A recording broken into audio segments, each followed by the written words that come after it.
Story 6. Sander. As a child, Sander followed the ascent of balloons until it hurt to look anymore. While he walked down the sidewalk, streetlights clipped out as if on switches. His impassioned comments were periodically accompanied by an unrelated noise in the room, be it the unintentional bang of an elbow on a table, a window rattled by the wind in its frame, or the sudden and unprompted whir of a mechanical instrument. It was as if on occasion, when keyed up, he spoke in a physical sense, or more properly stated, what he said mattered. When people asked him who he was, he responded through his eyes. Those eyes became lighthouses for ships at sea, the houses that marked the water from the land and prevented everything from blurring and turning to blue.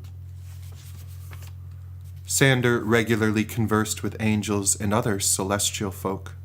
Late in life, after perusing Emanuel Swedenborg's autobiographical tale, Life on Other Planets, he deemed these incidents credible. The Swedish mystic's experience with angels were well documented and amused him. Like Swedenborg, Sander rarely found himself alone when at work. Angels gathered around him in crowds in the evenings during his compositions. Curious creatures, angels. They were quite bothered by humans' ears being so stopped up. Otherwise, they were downright jovial. They began arriving shortly after Sander's mother contracted cancer. She'd seen a white light. She told Sander that the brightness of that light revealed the distance she was from God. And it was so bright, she'd gasped. That night, as Sander fell asleep, he experienced for the first time a crack in his life, where the light flooded in. It contained both an earthly warmth and a celestial hue. After that, peaks between worlds became more frequent. They appeared on puddles, echoed in door frames, and whistled amidst will-o-wisps. His pupils would widen. When things got to be too much, Sander tucked his legs together and retreated to the sensation of a waterfall rising up his spine. This caused his eye to shine in a radiant astral light. His chakra, that wheel about the human forehead, became anointed, for someone put oil there, and he received this christening. Biblical scholars speculate this Agna is what Jesus was referring to in Matthew 6:22 when he said, "The light of the body is the eye. If therefore thine eye be single, thy whole body shall be full of light."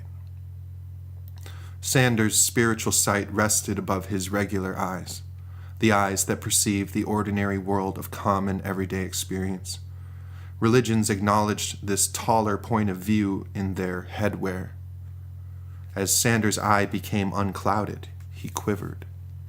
The angels heard this resonance as it reverberated off the walls of the heavenly realms and performed a calibration which constituted itself as a murmur in the gut of his longing, a soft urging which sounded to them like a mob of whales swimming or parade of elephants running.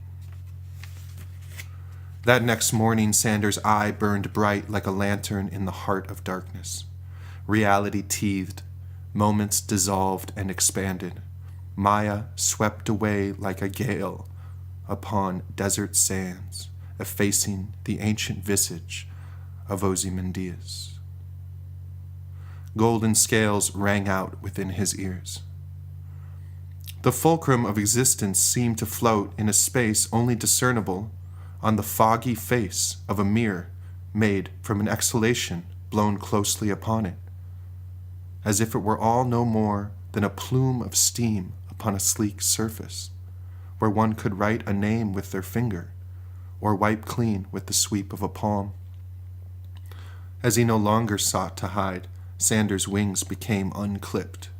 There was nothing left to do but see, and see he did.